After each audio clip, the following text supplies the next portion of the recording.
સુરત મહાનગરપાલિકા દ્વારા 10 ઓગસ્ટના રોજ સાંજે 6 વાગે એક ભવ્ય તિરંગા યાત્રાનું આયોજન કરવામાં આવ્યું છે. આ યાત્રા સુરત ડુમસ રોડ પર વાય જંકશનથી લાલભાઈ કોન્ટ્રાક્ટર સ્ટેડિયમ સુધી 1.8 થી 2 કિલોમીટરના રૂટ પર યોજાશે. મુખ્યમંત્રી, કેન્દ્રીય મંત્રી, ગૃહ રાજ્યમંત્રી અને અન્ય નેતાઓ ઉપસ્થિત રહેશે. સ્વતંત્રતા દિવસના વાર્ષિકોત્સવના ભાગરૂપે સુરત મહાનગરપાલિકા દ્વારા આગામી રવિવારે 10 ઓગસ્ટ ઇતિહાસની સૌથી ભવ્ય તિરંગા યાત્રાનું આયોજન કરવામાં આવ્યું છે. આ કાર્યક્રમમાં મુખ્યમંત્રી ભૂપેન્દ્ર પટેલ સહિત અન્ય ગણ્યા ગાંઠ્યા નેતાઓની હાજરી રહેશે. 10 ઓગસ્ટે સાંજે 6 વાગ્યે વાય જંકશનથી લાલભાઈ કોન્ટ્રાક્ટર સ્ટેડિયમ સુધી 1.8 થી 2 કિલોમીટરના માર્ગ પર નીકળશે.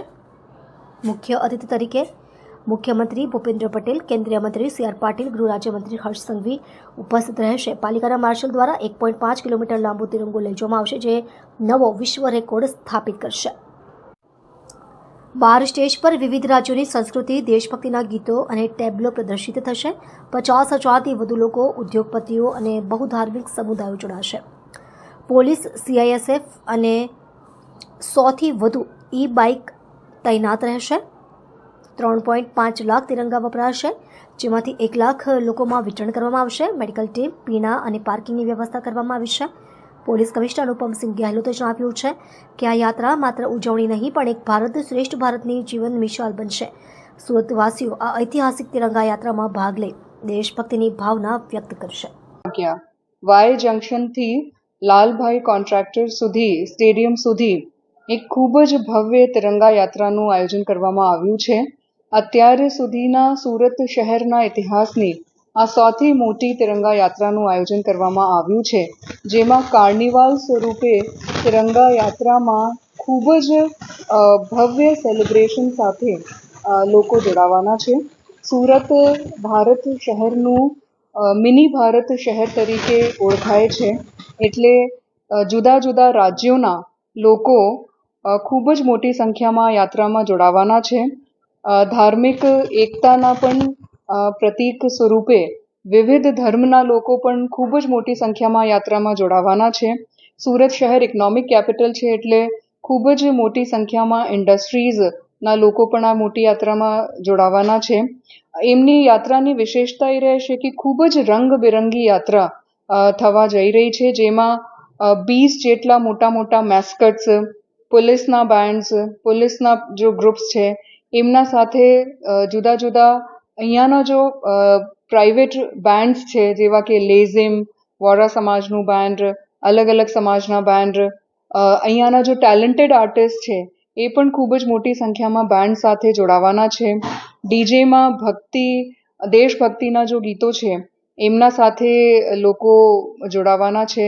રંગબેરંગી કલરફુલ ડ્રેસીસમાં ભારત દેશના જુદા જુદા જો મહાપુરુષો, જેમના કારણે ભારતને સ્વતંત્રતા મળી છે, એમના જુદા જુદા જો ડિસ્પ્લેસ છે, એ આમાં થવાના છે. 12 જેટલા કલ્ચરલ સ્ટેજીસ સમગ્ર યાત્રામાં બનાવવામાં આવી રહ્યા છે, જેમાં ભારત દેશના જુદા જુદા રાજ્યોના સાંસ્કૃતિક પ્રદર્શનના પણ કાર્યક્રમો કરવામાં આવનાર છે. દિવ્યાંગ બાળકો અને લોકો પણ આ જો કલ્ચરલ સ્ટેજીસ છે, આમાં જોડાવાના છે. 1.5 કિલોમીટર જેટલું લાંબુ તિરંગો સુરત શહેરના ફાયરના જવાનો, માર્શલ્સ, એ લોકો લઈને સાથે આ યાત્રામાં ચાલવાના છે. એવા જુદા જુદા પ્રકારના જો કાર્નિવાલ્સ છે, એ યાત્રામાં જોવાનું મળશે. આજથી જ સમગ્ર યાત્રાના રૂટ ઉપર પણ જુદી જુદી પ્રકારની લાઇટિંગ્સ, તિરંગાની લાઇટિંગ્સ, તિરંગાનું જો શૃંગાર છે, ડેકોરેશન છે, એ શરૂ કરી દેવામાં આવ્યું છે. એટલે સમગ્ર યાત્રામાં ખૂબ જ ભવ્ય પ્રકારનું સેલિબ્રેશન કરવામાં આવી રહ્યું છે. રવિવારનો દિવસ છે. આપના થકી હું અપીલ કરું છું કે ખૂબ મોટી સંખ્યામાં જો તિરંગા યાત્રા જો અત્યાર સુધીની સૌથી રોચક અને સૌથી મોટી અને કાર્નિવાલ સ્વરૂપમાં ખૂબ જ ભવ્ય સેલિબ્રેશન સાથે જે યોજવામાં આવી રહી છે, આમાં સુરત શહેરના લોકો મોટીમાં મોટી સંખ્યામાં જોડાય અને આ યાત્રામાં પાર્ટિસિપેટ કરે. 10 ઓગસ્ટના દિવસે આપણા સુરત શહેરમાં ભવ્ય તિરંગા યાત્રાના આયોજન છે, જે લગભગ 2 કિલોમીટરનો રૂટ છે, વાય જંકશનથી સ્ટાર્ટ થશે. આમાં જોડાવા માટે તમામ जो स्कूल कॉलेजेसના अपना विद्यार्थियों अलग अलग इंस्टीट्यूट જેટલા છે એના લોકો जो है इंडस्ट्रीઝના લોકો जो है अलग अलग વિસ્તારો से આવશે એના માટે સમગ્ર जो है अलग अलग પોકેટ પ્રમાણે એની પાર્કિંગની વ્યવસ્થાઓ કરવામાં આવી છે અને આ યાત્રામાં લોકો સહેલાઈથી આવી શકે એની તમામ વ્યવસ્થાઓ કરવામાં આવી છે અને આ જ્યારે જો યાત્રા ચાલુ થશે ત્યારે યાત્રામાં જો એ પોલીસના 8 જેટલા પ્લાટૂન આમાં સામેલ રહેશે જો અને આમાં 5 જેટલા પોલીસના બેન્ડમાં સામેલ રહેશે જો અને આ 5 બેન્ડ સિવાય લગભગ 17 જેટલા બીજા બેન્ડો છે જો 10 જેટલા બેન્ડ પ્રાઇવેટ બેન્ડ છે 7 જેટલા સ્કૂલ કોલેજીસના બેન્ડ છે કુલ 22 જેટલા બેન્ડ જો યુનિટ આમાં યાત્રામાં જોડાશે બાઇકર્સ અમારા જો ઈ બાઇક છે જો સેગવે છે જેના લઈને આ બી એમાં યાત્રામાં જોડાવાની છે 100 જેટલા અમારા બાઇક છે આ બાઇકના બી એમાં એક પૂરા પ્લાટૂન રહેશે જો આમાં યાત્રામાં જોડાશે માઉન્ટેડ પોલીસ છે આમાં સામેલ રહેશે એના સિવાય અમારા સુરત શહેરમાં સદૈવ એક્ટિવ રહેતા અમારા સાયકલિસ્ટ હોય સ્કેટર્સ વગેરે જો હોય છે આ લોકો બી જોડાશે આમાં જોઈએ અને આ પૂરી યાત્રાના ખૂબ સરસ રીતે એકદમ રંગે ચંગે નીકળે એના માટે તમામ પ્રકારના જો આયોજનો છે રિહર્સલના આવતીકાલથી રિહર્સલ બી એના છે જો આ પૂરી યાત્રા ત્યાંથી સ્ટાર્ટ થશે અને પછી જ્યારે પૂર્ણ થશે જો લાલભાઈ કોન્ટ્રાક્ટર સ્ટેડિયમમાં તો કોઈના કોઈ તકલીફ નહીં થાય કોઈને ઘર જવા માટે બી તકલીફ નહીં થાય એવી વ્યવસ્થા કરવામાં આવી છે જો અને સાથોસાથ જો જ્યારે અલગ અલગ વિસ્તાર બલકી આપણા શહેરના અલગ અલગ વિસ્તારથી લોકો આવવાના છે જે રીતે આપના મ્યુનિસિપલ કમિશનરશ્રીએ બતાવેલ કે પૂરે રૂટ ઉપર અને પૂરા શહેરમાં જો ચારો તરફ તિરંગાના ડિસ્ટ્રીબ્યુશન કરવામાં આવશે જો અને આ તિરંગાથી પૂરા સમગ્ર જો આપણા સુરત શહેર તિરંગામય થશે જો અને ગયા વર્ષ જે રીતે ભવ્ય યાત્રા નીકળી હતી એના કરતાં બી ઓર ભવ્ય યાત્રાના આયોજન આ વખતે કરવામાં આવે છે જો અને એના માટે સમગ્ર જો આપણા મહાનગરપાલિકા પોલીસ તંત્ર અને તમામ ઘણા બધા જો આપણા શહેરના જો વહીવટી તંત્ર આમાં સામેલ છે તો અમે આપના થ્રુ એક અપીલ પણ કરીએ છીએ આપણા મીડિયાના મિત્રોના માધ્યમથી કે લોકો આપણા જો આઝાદીના લડવૈયા જેના લીધે અમે લોકોને આઝાદી મળી છે જો એના આન બાન શાનમાં અને એના યાદગીરી તરીકે બધા લોકો આ યાત્રામાં જોડાય એવી બધા સામે અપીલ કરીએ છીએ 10 ઓગસ્ટના દિવસે 6 વાગે યાત્રાના આયોજન આપણા વાઈ જંકશનથી કરવામાં આવેલા છે સુરત લિંબાયત વિસ્તારમાં થયેલી કાપડ દલાલ અલોક અગ્રવાલની નિર્મમ હત્યાના કિસ્સામાં મુખ્ય આરોપી અબરાર ઉર્ફે લસ્સીને લિંબાયત પોલીસે ફિલ્મી અંદાજમાં પકડ્યો છે હત્યા દરમિયાન માત્ર 80 સેકન્ડમાં 60 ચપ્પુના ઘા ઝીંકનાર આરોપી આખરે કાયદાના જાળમાં ફસાઈ ગયો છે જ્યારે આરોપીને ઘટના સ્થળે પોલીસે લઈ ગયા ત્યારે લોકોએ પણ તેનો વિરોધ કર્યો હતો અને તે હાથ જોડીને માફી માંગતો જોવા મળ્યો હતો સુરતના લીંબાયત વિસ્તારમાં કાપડ દલાલ આલોક અગ્રવાલની હત્યાના કેસમાં મુખ્ય આરોપી અબરાર ઉર્ફે રસી ઇબ્રાહિમ શેખની ધરપકડ કરવામાં આવી છે આરોપીએ માત્ર 80 સેકન્ડમાં 60 ચપ્પુના ઘા ઝીંકી હત્યા કરી હતી હત્યાનું કારણ આલોક અને અશફાક વચ્ચે થયેલી બોલાચાલી અને લાફાનો બદલો હતો અશફાકના કહેવા પર અબરાર અને અન્ય 2 આરોપીઓએ મળીને હત્યા કરી અબરાર આંદેર વિસ્તારમાં છુપાયો હતો અને બાઇક પર ભાગતા પકડાયો પોલીસ વાહન સાથે ટક્કર થતાં તેના પગમાં ફ્રેક્ચર થયું રિકન્સ્ટ્રક્શન દરમિયાન આરોપી રડતો જોવા મળ્યો અને ભૂલ કબૂલી અગાઉ તેની વિરુદ્ધ ચેઇન સ્નેચિંગ અને મારામારી સહિતના ગુનાઓ નોંધાયા છે અશફાકની ધરપકડ બાદ હત્યાનો પૂરો પર્દાફાશ થશે મુખ્ય આરોપીની ધરપકડ કરવામાં આવી છે સુરત શહેરના લિંબાયત પોલીસ સ્ટેશન વિસ્તારમાં હત્યાનો એક બનાવ બન્યો હતો જેમાં 3 વ્યક્તિઓએ ભેગા થઈ અને એક ભોગ બનનારની હત્યા કરી હતી કે જેમાં 3 વ્યક્તિઓએ ચપ્પુના ઘા માર્યા હતા એમાંથી 2 વ્યક્તિઓ પહેલાં પકડાઈ ગયા હતા ત્રીજો જે એનું નામ અબરાર ઉર્ફે લસ્સી છે એની ધરપકડ પોલીસે આજે કરી છે અને આજે એના ફર્ધર પોલીસ કસ્ટડી પણ અમે મેળવી છે આઈઓ દ્વારા અત્યારે એના જે રિકન્સ્ટ્રક્શન પંચનામું એ કરવામાં આવ્યું છે સ્થળ ઉપર આવી અને અબરારે બતાવ્યું છે કે એણે કઈ રીતના હત્યા નિપજાવી કયા લોકો એની સાથે સામેલ હતા ક્યાંથી ક્યાં એની મૂવમેન્ટ હતી કેમ કે એને એ 3 જણાએ ભેગા થઈને અને ક્યાંથી ક્યાં આવ્યા હતા એ તમામ વિગતો પોલીસને અબરાર છે એ અગાઉ સ્નેચિંગના અને મારામારીના અને એ પ્રકારના અન્ય ગુનાઓમાં સામેલ હતો 10 જેટલી એના ઉપર પોલીસ કાર્યવાહી કરવામાં આવી છે જેમાં પાસાની પણ કાર્યવાહી થઈ હતી જે ત્રણ વ્યક્તિઓ છે એ લોકોએ કબૂલાત કરી છે કે એની સાથે અન્ય એક વ્યક્તિ અશફાક ઉર્ફે કૌવા છે, એ કૌવાના કહેવાથી આ લોકોએ હત્યા નિપજાવી હતી. જે અશફાક છે એનો ઝઘડો જે ભોગ બનનાર સાથે થયો હતો થોડાક દિવસો અગાઉ, અને એનો બદલો લેવા માટે જ એણે આ તમામને કીધું હતું. આ ચારેય મિત્રો છે, આને ઉપરાંત અન્ય આરોપીઓ પણ આમાં સંડોવાયેલા છે, જેની ધરપકડના પ્રયાસો પણ અત્યારે ચાલુ છે. સુરતની લાજપોર મધ્યસ્થ જેલમાં જે રક્ષાબંધનના પાવન તહેવાર ભાવુક દ્રશ્યો જોવા મળ્યા હતા. જેલની ચાર દિવારો વચ્ચે આજે દિલની દોર જોડાયેલા ભાઈ બહેનનો પવિત્ર બંધન સુંદર પળો જોવા મળ્યા હતા. બહેનો પહેલી સવારથી જ પોતાના બંદી ભાઈઓ માટે રાખડી લઈને પહોંચી હતી, અને જ્યારે રાખડીના બંધન બંધાઈ ત્યારે આંખો ભીની થઈ હતી. સુરતના લાજપોર જેલમાં આજે રક્ષાબંધનના પાવન પર્વ અનોખી અને ભાવુક રીતે ઉજવાયો હતો. વહેલી સવારથી જ બહેનો જેલની બહાર બંદી ભાઈઓની રાહ જોઈ રહી હતી. જેમ જેમ સમય પસાર થતો ગયો તેમ તેમ બહેનોને જેલમાં પ્રવેશ આપવામાં આવ્યો, અને એક એક કરીને તેઓએ બંદીઓના હાથ પર રાખડી બાંધી ભાવુક થયા હતા. બહેનોના હાથથી રાખડી બાંધાતા ઘણા બંદીઓની આંખો ભીની થઈ ગઈ હતી. પોતાના પરિવારથી દૂર રહીને જેલની ચાર દિવાલી અંદર આ પવિત્ર બાંધણીના પળો બદલાઈ ગયેલા હતા. ઘણા બદલાયેલા ભાવનાઓ સાથે ખુદ બહેનો અને બંદીઓ બંને ભાવુક દ્રશ્યોના સાક્ષી બન્યા.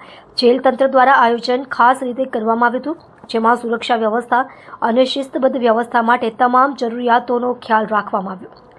ખાસ વાત એ રહી કે જેઓને સાચી બહેન નથી તેઓ બંદીઓને પણ સામાજિક સંસ્થાઓ અને સ્વયંસેવી બહેનો દ્વારા રાખડી બાંધી આપવામાં આવી હતી. લાજપોર જેલના અધિકારીએ જણાવ્યું હતું કે આવા કાર્યક્રમો બંદીઓમાં માનવીયતા અને સંબંધોની ભાવના પ્રગટાડે છે. તેઓને વિચાર કરવા મજબૂર કરે છે કે પરિવાર, સંબંધો અને સમાજ સાથે કેવી રીતે ફરી જોડાઈ શકાય. આજ રોજ રક્ષાબંધનના દિવસે તમામ કેદી ભાઈઓને પોતાની બહેનોને રૂબરૂમાં રક્ષા બાંધી શકે તે બાબતે તમામ પ્રકારની વ્યવસ્થા કરવામાં આવી છે. ઇવન કોઈપણ શાંતિથી આ રક્ષાબંધનનો તહેવાર પૂર્ણ થાય તે બાબતે સચિન સ્ટેશનમાંથી પણ બંદોબસ્તની વ્યવસ્થા કરવામાં આવેલી છે. એ ઉપરાંત બહેનોને અહીંયા તમામ પ્રકારની વ્યવસ્થા મળી રહી છે, જેમ કે પાણીની વ્યવસ્થા, બેસવાની વ્યવસ્થા, તેમજ તેના દરેક ભાઈઓને શાંતિપૂર્ણ મળી શકે તે રીતની અહીંયા વ્યવસ્થા કરવામાં આવેલી છે.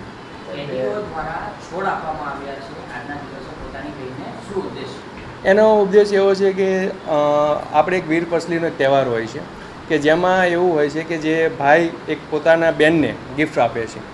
તો એક આ રક્ષાબંધનના દિવસે ભાઈ પોતે એક જેલની અંદર હોય અને પોતાની પાસે કોઈ વસ્તુ એવું ઉપલબ્ધ ના હોય, પણ એક આ છોડ યાદીરૂપી આપે અને પોતાના ઘરમાં એક એને સ્થાપન કરે અને પોતાનો ઉછેર કરે, એ બાબતે પર્યાવરણને પણ એક આપણે સારો ઉપદેશ અથવા તો આપણે એક સંદેશ આપી શકીએ એ પણ અંદર એક સમાવેશ અંદર કરવામાં આવેલો છે.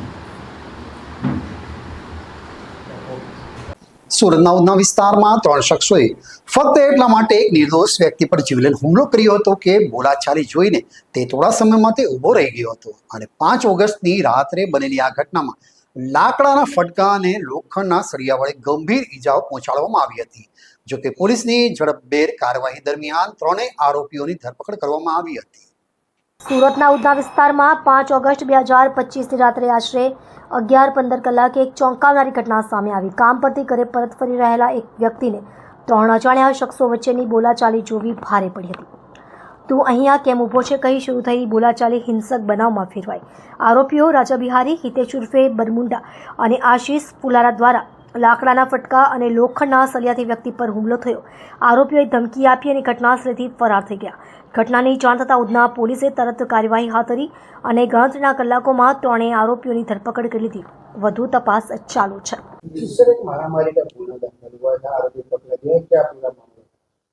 सूरत शहर के उधना पुलिस स्टेशन विस्तार में सोनाल इंडस्ट्रियल एस्टेट के बाजू में एसएमसी गार्डन है, वहाँ पे पिछली 5 तारीख को रात को 11 बजे के आसपास जो विक्टिम है चंद्रकांत क्षीरसागर, वो वहाँ से अपने घर पे लौट रहे थे. उस दौरान उन्होंने राजा बिहारी और उसके कुछ दोस्तों को दूसरे लोगों से झगड़ा करते हुए देखा, तो वहाँ पे गया था. उसको देखते ही राजा बिहारी और उसका भाई हितेश उसने उसको बोला कि तू यहाँ पे क्यों आया है. इस तरह उससे बोलाचाली की, फिर झगड़ा शुरू किया और उनको मारा था.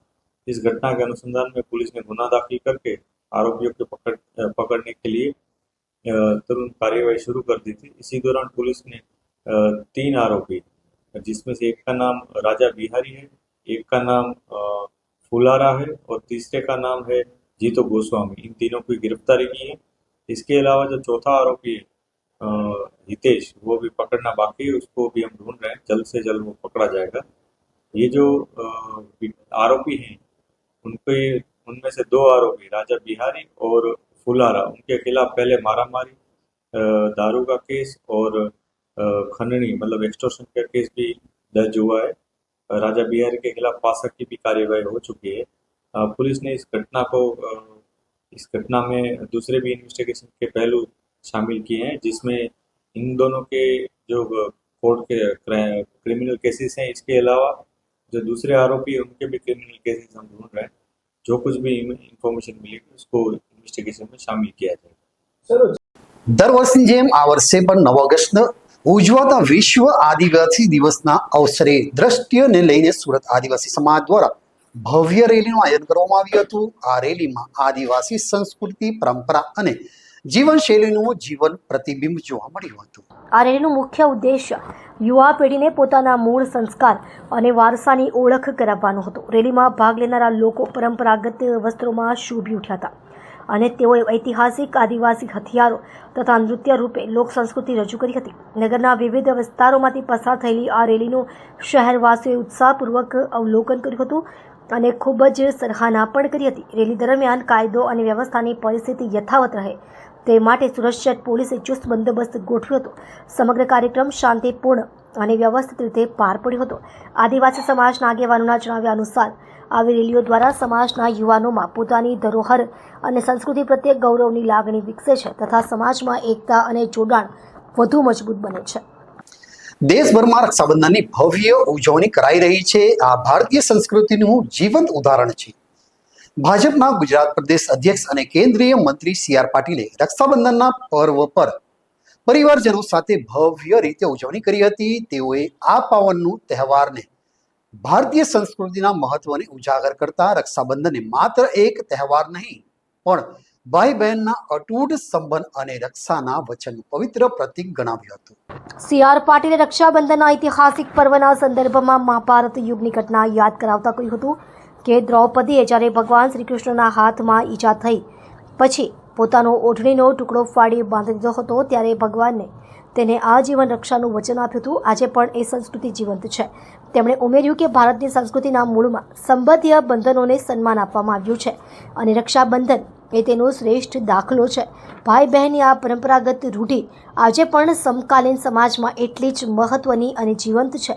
ઉલ્લેખનીય છે કે પાટીલે પરિવારજનો સાથે તહેવારની ઉજવણી દરમિયાન સ્થાનિક બહેનો સાથે પણ રક્ષાબંધન પર્વની ખુશીઓ વહેંચી હતી. તેમના નિવાસ સ્થાને યોજાયેલા સ્નેહ મિલન પ્રસંગે ઘણા કાર્યકરો અને સમર્થકોએ પણ ઉપસ્થિતિ આપી હતી. રક્ષાબંધન એ ભારતીય સંસ્કૃતિનો એક અત્યંત ઉત્તમ કહી શકાય એ પ્રકારનો તહેવાર છે. સૂતરના તાતણે બંધાતો ભાઈ બહેનનો આ પ્રેમ, એની તાકાત કેટલી છે એ આખી દુનિયાએ જોઈ છે. આપણે મહાભારતની અંદર પણ ભગવાન કૃષ્ણ અને દ્રૌપદી એના એક રાખડી, એક રક્ષાને કારણે એના જ્યારે એને જરૂર પડી બહેનને ત્યારે જે રીતે ભગવાન કૃષ્ણે મદદ કરી છે એ આપણા માટે ખૂબ મોટું ઉત્તમ ઉદાહરણ છે. સામાન્ય જીવનની અંદર પણ બહેનોની રક્ષા કરવા માટે કેટલાય ભાઈઓએ પોતાની જીવનની પણ કુરબાની આપી દીધી છે. એવા પણ આપણા દેશમાં અનેક દાખલાઓ આપણને જોવા મળે છે. ભાઈ બહેનના આ પ્રેમને તોલે કશું જ નથી આવતું, એ પણ આપણે સૌ એનાથી વિદિત છે. આ તહેવારનું મહત્વ જે રીતે જળવાયું છે અને આજ દિન સુધી સતત આ પરંપરાને જાળવીને જે રીતે રક્ષાબંધનનો તહેવાર ઉજવવામાં આવે છે ત્યારે રક્ષા બાંધતી વખતે બહેન ભાઈને શુભેચ્છા આપતી હોય છે અને ત્યારે ભાઈ પણ એના મનમાં કલ્પના કરતો હોય કે બેન ચિંતા ના કરીશ, હું તારી સાથે છું. એ પ્રકારનો એક નિર્ધાર, એક સંકલ્પ એના મનમાં એ કરતો હોય છે અને એટલા જ માટે આ તહેવારનું જે અનેરું મહત્વ આપણા સંસ્કૃતિમાં છે એને જાળવીને એ તહેવાર ઉજવે છે. એટલા માટે આજે હું આપના માધ્યમથી સૌ સુરતવાસીઓને, સૌ ગુજરાતના ભાઈ બહેનોને અને સૌ દેશવાસીઓને રક્ષાબંધનની ખૂબ ખૂબ શુભેચ્છા પાઠવું છું. આપ સૌને પણ ખૂબ ખૂબ રક્ષાબંધનની શુભેચ્છાઓ. ધન્યવાદ.